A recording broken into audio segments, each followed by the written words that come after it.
বিৰুদ্ধে আমাৰ প্ৰতিবাদ বিজেপি হয়েছে সাম্প্ৰদায়িক দল কংগ্ৰেস হচ্ছে পিছে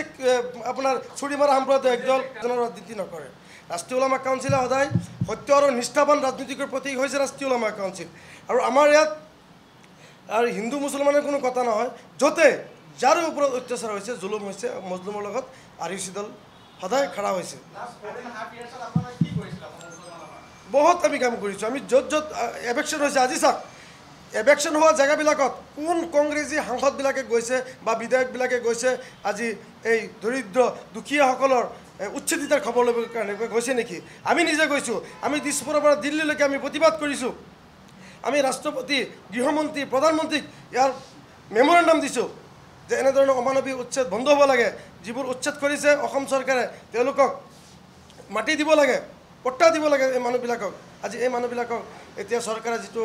প্ৰচেষ্টা হাতত লৈছে যে উচ্ছেদিতাৰ ভোটাৰ লিষ্টৰ পৰা নাম কাটি দিয়াৰ যিটো প্ৰচেষ্টা হাতত লৈছে যেনেদৰে মুখ্যমন্ত্ৰী ডাঙৰীয়াই কৈ আছে এইটো কেতিয়াও মানি ল'ব পৰা কথা নহয় আজি নদী ভাঙা মানুহবিলাকক যদি বিগত 70 বছৰে কংগ্ৰেছ চৰকাৰে তেওঁলোকক এইটো চৰৰ পৰা গৈছে মানুহবিলাকক নদী ভাঙিছে লোকেল এডমিনিষ্ট্ৰেটিভৰ পৰা যদি এটা চাৰ্টিফিকেট দিলে হয় আজি কোন এলেকাৰ ক'ৰ মানুহ ক'ত গৈছে গোটেই ডিটেইলছ আজি চৰকাৰৰ ওচৰত থাকিলে হয় মানুহৰ ওচৰত থাকিলে হয় এই কামটো তেওঁলোকে কৰা নাই যাৰ কাৰণে আজি লাহৰিঘাট সমষ্টিৰ মানুহ যদি গৈ পেলাই নদী ভাঙা মানুহ গৈ পেলাই যদি আপোনাৰ এই সৰুপথাৰত আছে তেওঁলোকক আজি বাংলাদেশী বুলি তেওঁলোকক কোৱা হৈছে আজি বীৰ সিং জৰুৱা বিলাসীপাৰা ধুবুৰীৰ মানুহ যদি গৈ পেলাই ক'ৰবাত ডিমাপুৰত গৈ আছে অৰুণাচলত গৈ আছে নদী ভাঙা মানুহ জেগা নাই সেই মানুহবিলাকক আজি বাংলাদেশী বিদেশী বুলি প্ৰতাৰণা কৰা হৈ আছে এতিয়া তাৰ কাৰণে দায়ী কংগ্ৰেছ আজিৰ তাৰিখত মুছলমানৰ বিৰুদ্ধে যেনেধৰণে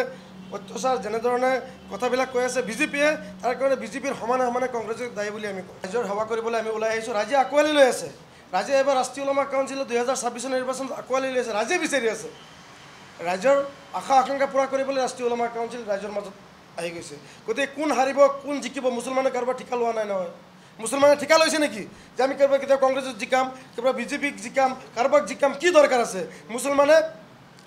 লিডাৰ বনাব লাগিব মুছলমানৰ অস্তিত্ব ৰক্ষা কৰিবলৈ হ'লে মুছলমানে এতিয়া ৰাজনৈতিকভাৱে পৰিপক্ক হ'ব লাগিব খাৰা হ'ব লাগিব আৰু নহ'লে আগন্তুক দিনত আমাৰ বিপদ অনিবাৰ্য আমি আগতে কৈছোঁ কাৰোবাক ভোট দিবলৈ কাৰণে মুছলমান নহয় মুছলমান যে কাৰোবাক ভোট বেংক হিচাপে মুছলমানক কোনোবাই ব্যৱহাৰ কৰিব আৰু ভোট দিয়াৰ পিছত লাট মাৰি খেদি দিব মুছলমান তেনেকুৱা ফুটবল নহয় মুছলমানে হিচ্ছাধাৰী চাহিয়ে আমি কাৰোবাৰ ফুটবল নহয়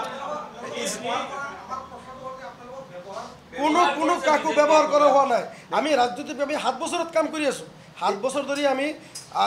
অসমত কাম কৰি আছোঁ আমি 26 নিৰ্বাচনত আমি প্ৰাৰ্থিত্ব অৱতীৰ্ণ নকৰিম কি কথা আছে আজি কংগ্ৰেছে যদি আমাক ভয় খাইছে कांग्रेस अगर हमसे डरते हैं तो आई बीजेपी क्यों আমাক ভাল পাব আমি বিজেপিৰ বিৰুদ্ধে তো আমাৰ প্ৰতিবাদ কংগ্ৰেছৰ বিৰুদ্ধে আমাৰ প্ৰতিবাদ বিজেপি হৈছে সাম্প্ৰদায়িক দল কংগ্ৰেছ হৈছে পিছে আপোনাৰ ছুৰি মাৰা সাম্প্ৰদায়িক দল আমি তো কৈছোঁ আমি তৃতীয় মৰ্চা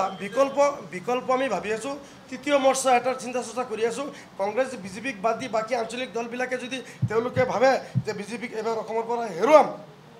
নিশ্চয় তেওঁলোকৰ লগত আমি থাকিম সমৰ্থন কৰিম কংগ্ৰেছে মিলিলে আকৌ হাৰিব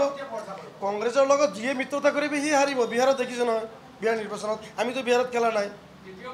UDF বা বিজেপি এজেপি অসমত প্ৰায় আপোনাৰ 60-70টা দল আছে